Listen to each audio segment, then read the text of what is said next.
ఈరోజు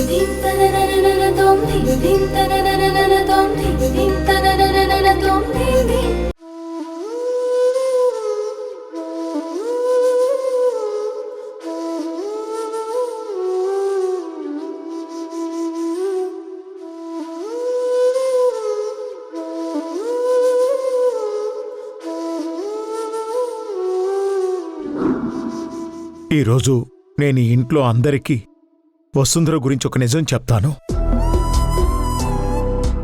దయచేసి నన్ను క్షమించు. అప్పటి పరిస్థితులకు తల ఉంచేలా చేయాల్సి వచ్చిందే కానీ ఎవ్వరికీ అన్యాయం చేయాలని కాదు. ఇందాక మీరు లోపలేదో చెప్తా అన్నారు వసుంధర గురించి. అది ఏంటి అని మేడం అడుగుతున్నారు. అది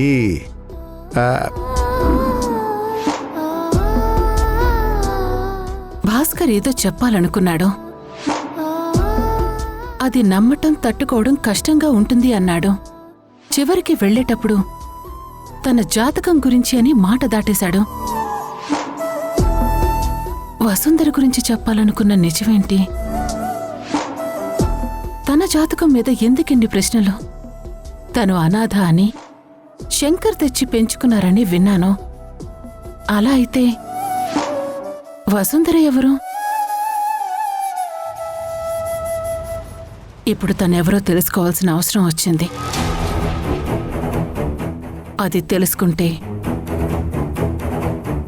తన వెనక ఎవరున్నారో, ఎందుకు వదిలేశారో, తను ఎక్కడో ఎందుకు పెరగాల్సొచ్చిందని అర్థమవుతుంది.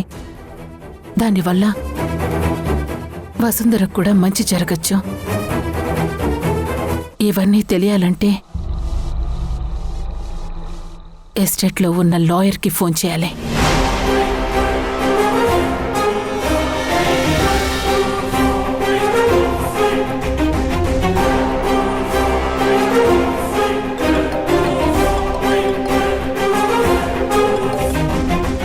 హలో హలో, సుబ్రహ్మణ్యం గారా మాట్లాడేది? అవును, సుబ్రహ్మణ్యానే మాట్లాడుతున్నాను. మీరెవరు?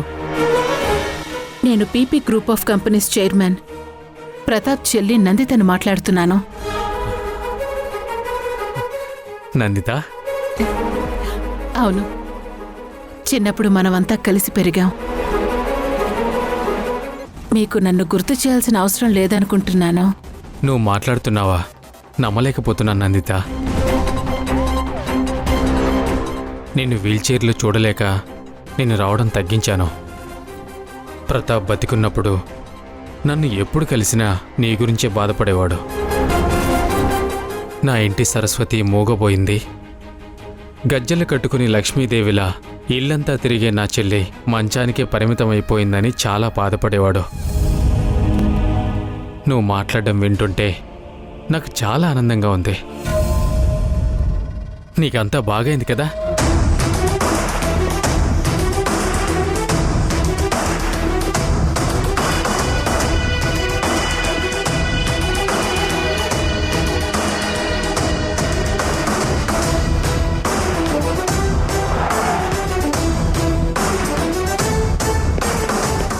ఇన్నాళ్లకి దేవుడి దయ వల్ల నాకొక చెయ్యి, కాలు, అలాగే మాట వచ్చింది. కానీ ఇవన్నీ మల్లికకి చెప్పలేదు. మంచి పని చేసావు.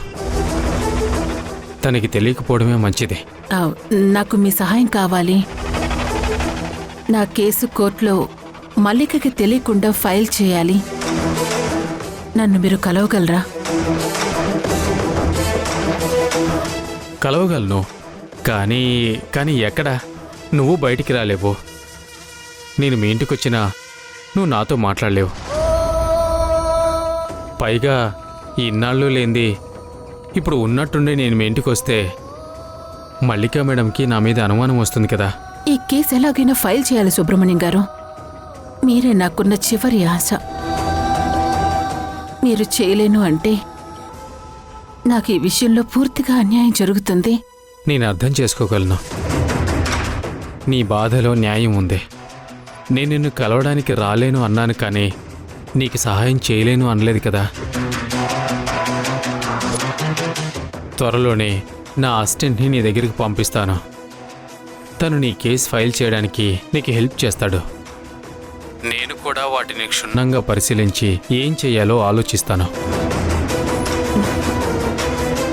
మీరీ మాట చెప్పి నేను పెట్టుకున్న నమ్మకం నిజమేనని నిరూపించారు.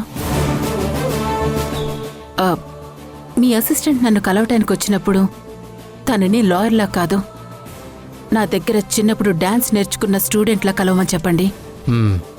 ఓకే, అలాగే. అలాగే ఎస్టేట్లో వసుంధర అనే అమ్మాయిని ధ్రువ పెళ్లి చేసుకున్నాడన్న సంగతి మీకు తెలుసు కదా? అప్పుడు నేను యూఎస్లో ఉన్నాను. ఇక్కడికి వచ్చిన తర్వాతే నాకు ఆ విషయం తెలిసింది. అదే ధ్రువ పెళ్లి గురించి. ఆ అమ్మాయిని ఎస్టేట్లో శంకరయ్య అనే అతను పెంచుకున్నాడని విన్నాను. ఆ అమ్మాయి ఎవరో, తన తల్లిదండ్రులెవరో నాకు తెలియాలి. నేను ఎంక్వైరీ చేయిస్తాను. ఈ సమయంలో నిన్ను తప్ప ఎవరిని నమ్మాలో అర్థం కాలేదు. నీకు ఈ విషయంలో ఎప్పుడూ రుణపడుంటాను. Thank you. అయ్యో, దాన్నే ఉంది Nanditha. I pleasure to work with you.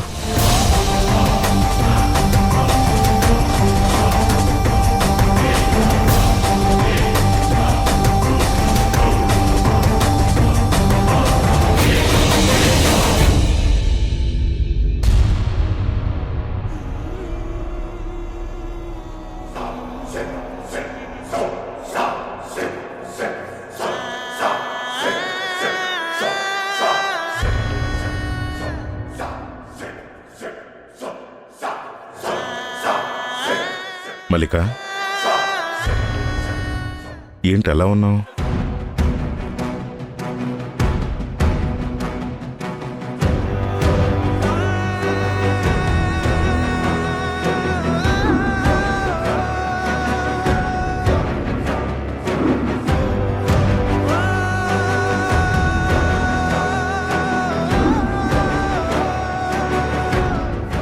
అమ్మో బాబోయ్!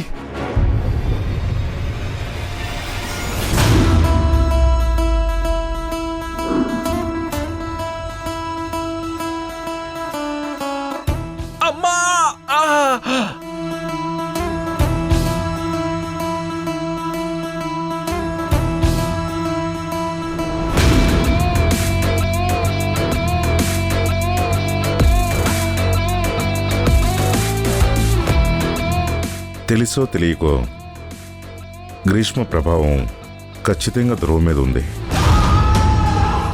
జరిగిన వాటిల్లో గ్రీష్మ ప్రోద్బలం కూడా ఉంది.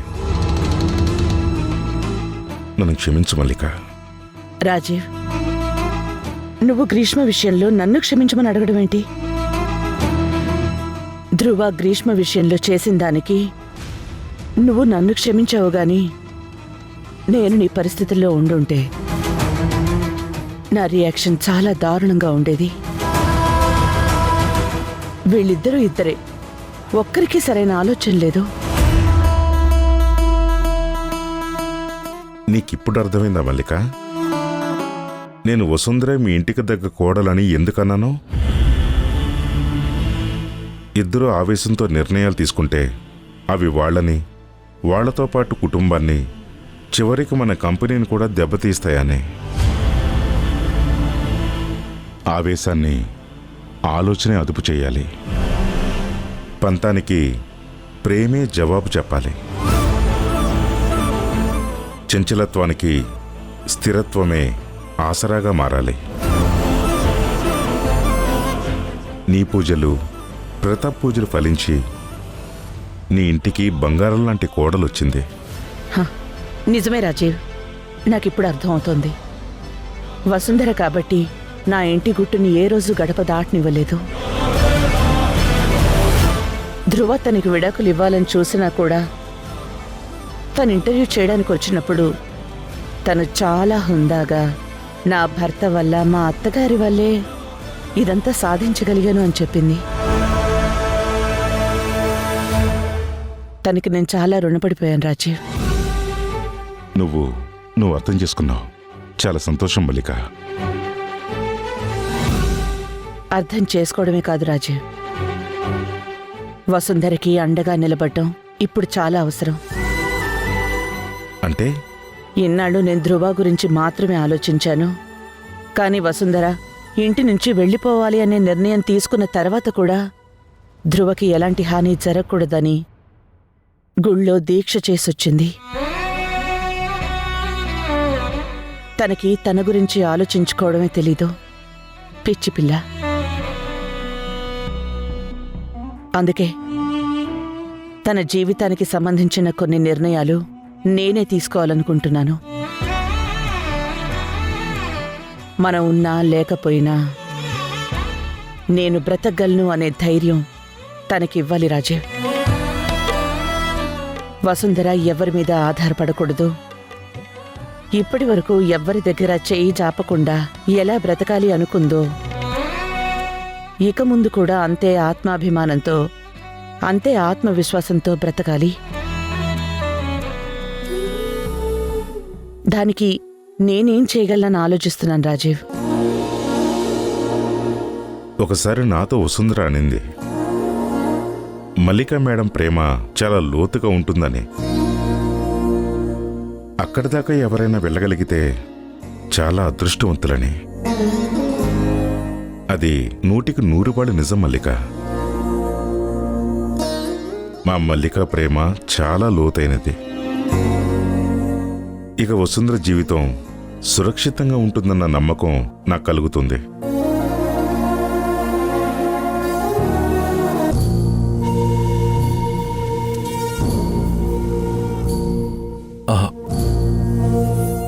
సారీ గ్రీష్మ, ఆ రోజు అమ్మ నిన్ను ఇంట్లోంచి పంపిస్తుంటే నేను ఆపలేకపోయాను. అప్పుడు పరిస్థితులన్నీ నా చేయి దాటిపోయాయి.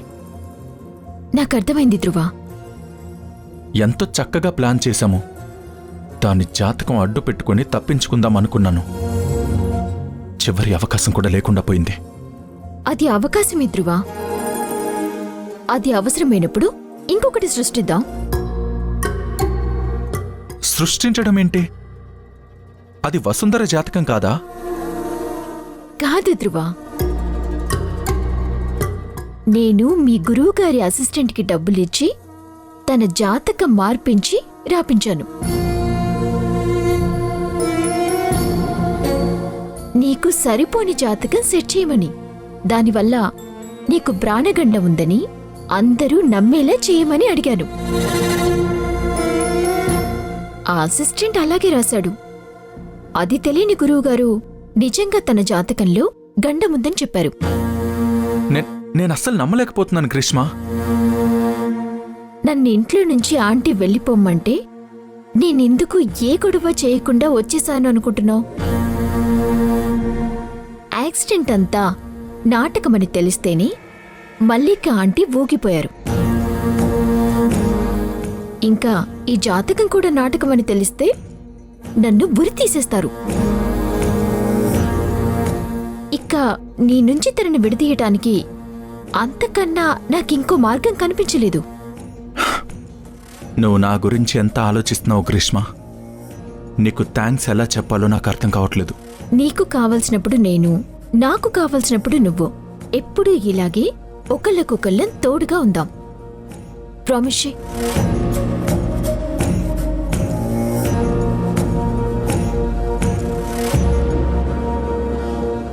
ప్రామిస్. ఈ సమయంలో నువ్వు నా పక్కన లేకపోతే ఇదంతా ఒంటరిగా ఎలా ఎదుర్కొనేవాణ్ణో. నా ఇంట్లో నన్నే పరాయివాణ్ణి చేసేశారు గ్రీష్మ. నా ఇంట్లో మాత్రం నాకు హారతి పట్టారనుకుంటున్నావా? మా నాన్న గురించి నీకు తెలుసు కదా. ప్రతి చిన్న విషయానికి దెప్పటం. కనీసం తింటున్నానా లేదా అని కూడా పట్టించుకోవడం లేదు. సడన్ గా అమ్మకి ఏమైందో, అది దేవత ఎలా అయిందో నాకు అర్థం కావట్లేదు. దాన్ని నెత్తి మీద పెట్టుకుని నన్ను మరీ పురుగులా తీసి పడేస్తుంది. నా ఇంట్లోనే నన్ను నాశనం చేసేస్తుంది. నాకు కావాల్సింది అదే ధ్రువ. ఇంకా నువ్వు నాశనమైపోవాలి. నీకున్న ఫ్రస్ట్రేషన్ని తాగుడు వైపుకు తీసుకువెళ్ళి నిన్ను దానికి ఎలా బానిసను చేస్తానో చూడు. నువ్వేం కంగారు పడుకు ధ్రువ. ఇప్పటి వరకు టార్గెట్ కేవలం ఆ వసుంధరే అనుకున్నాను. ఇప్పుడు మనం ఏది ఆలోచించినా దాని ముందు సూర్య, వెనక మల్లిక ఆంటీ కూడా కాపాడలేని స్కెచ్ వేయాలి. వేస్తాను. నాకు కొంచెం టైం ఇవ్వు ధ్రువ. ఈసారి దెబ్బ రీసౌండ్ వినిపించేలా కొడతాను. Thank you Greeshma. ఎక్కడో నువ్వు చెప్పే ఈ మాటలే నాకు ధైర్యాన్ని ఇస్తున్నాయి. ధ్రువ, ఒకటి చెప్పు. వసుంధరని వదిలేశాక నువ్వు నన్ను పెళ్లి చేసుకుంటావా లేదా?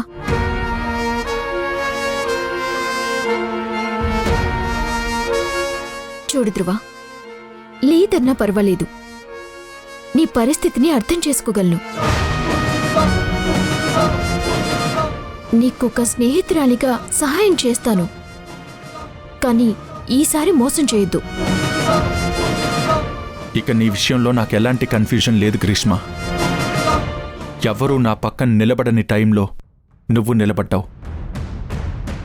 నేను మా ఇంటికి రమ్మన్నప్పుడు ఒక్క క్షణం కూడా ఆలోచించకుండా వచ్చావు. అమ్మ ఇంట్లోంచి పంపించేశాక కూడా కాల్ చేస్తే వచ్చి కలిసావు. నీలాంటి అమ్మాయిని అప్పుడు పిచ్చోళ్ళ వదులుకున్నాను. జీవితం రెండో అవకాశం ఇచ్చింది. ఈసారి నిన్ను వదులుకోను. Thank you Dhruva, thank you so much. పద.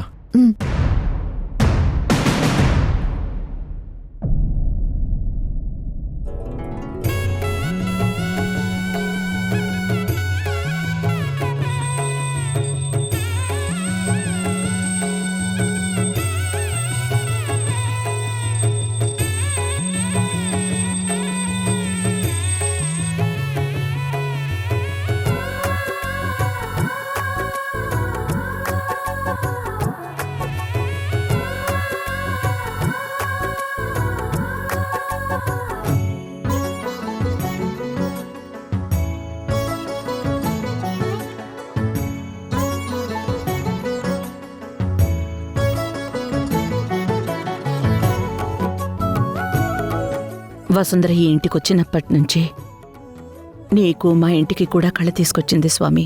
తన కోసం ఓ నిర్ణయం తీసుకున్నాను. దానివల్ల వసుంధరకంతా మంచి జరుగుతుంది. నేను అనుకున్నది జరిగేలా చూడు స్వామి.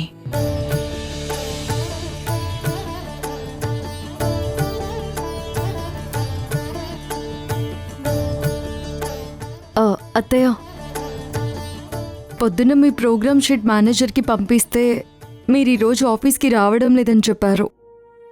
నాకు కనీసం మీరు వెళ్ళడం లేదని చెప్పలేదు. మరా మేనేజర్ నీ గురించి చెప్పలేదా? నా గురించా? అవును, నాతో పాటు ఈరోజు నువ్వు కూడా ఆఫీస్కి వెళ్ళడం లేదు. మనం ఇప్పుడు ఒక చోటుకి వెళ్తున్నాం. పద. ఎక్కడికి? నిన్ను కిడ్నాప్ చేద్దామని.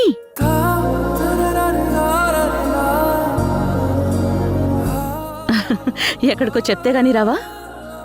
మీరెక్కడికి తీసుకుని వెళ్ళినా వస్తాను. సరే పద. వసుంధరా, ఏదన్నా మంచి పని చేయడానికి వెళ్ళేటప్పుడు నీకు నందిత కాళ్ళకి దండం పెట్టుకోవడం అలవాటు కదా? వెళ్ళి తన ఆశీర్వాదం తీసుకో వసుంధరా.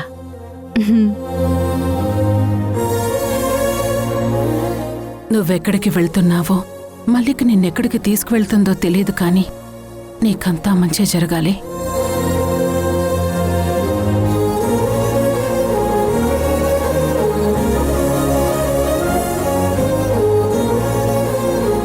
ఇక వెళ్దామా? ఒక్క నిమిషం అత్తమ్మా. ఏంటి? ఏం చేస్తున్నావే? మీరు నన్ను ఎక్కడికి తీసుకువెళ్తున్నారో తెలియదు, కానీ ఏదో ముఖ్యమైన చోటికని నాకు అర్థమైంది. నన్ను ఆశీర్వదించండి అత్తమ్మా.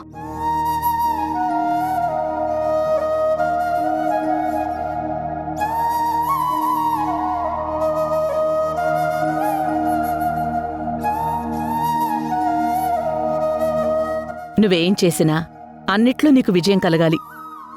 నీకు విజయోస్తు. వెళ్ళొస్తానందిత.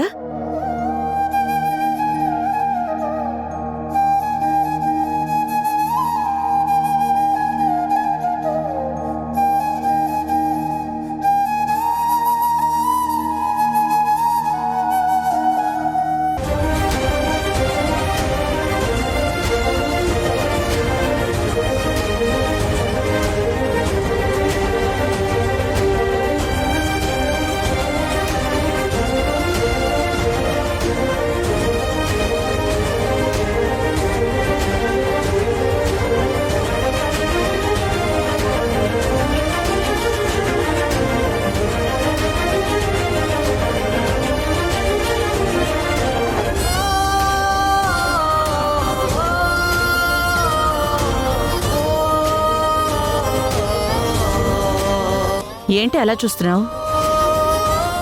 ఆ, ఏం లేదత్తమ్మా. మనం ఇక్కడికి ఎందుకు వచ్చాం? చిన్న పనుంది, అది చూసుకుని వెళ్ళిపోదాం, సరేనా? సరే అత్తమ్మా. ఆ, మిమ్మల్ని ఒకటి అడిగనా? అడుగు.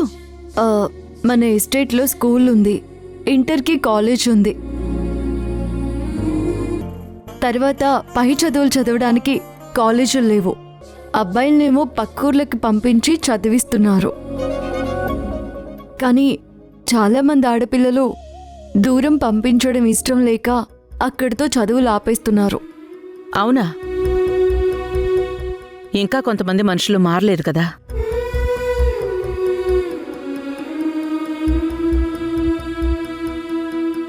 చాలా లేటుగా అడ్మిషన్ తీసుకుంటున్నారు. తన చేత పరీక్షలైతే రాయించగలను, కానీ తను అందుకుంటుందా? చెప్పాను కదా, తను తెలివైంది, బాగా చదువుకుంటుంది. మీరింత నమ్మకంగా చెప్తున్నారు కాబట్టి తనలో ఎంత విషయం ఉందో అర్థమవుతుంది. స్టూడెంట్ పూర్తి పేరు చెప్పండి madam. Vasundhara Pratap, wife of Dhruva Pratap. తన భర్త గాని తల్లిదండ్రులు గాని సంతకం చేయాలి. వసుంధరకి అమ్మైనా నాన్నైనా నేనే సంతకం పెడతాను.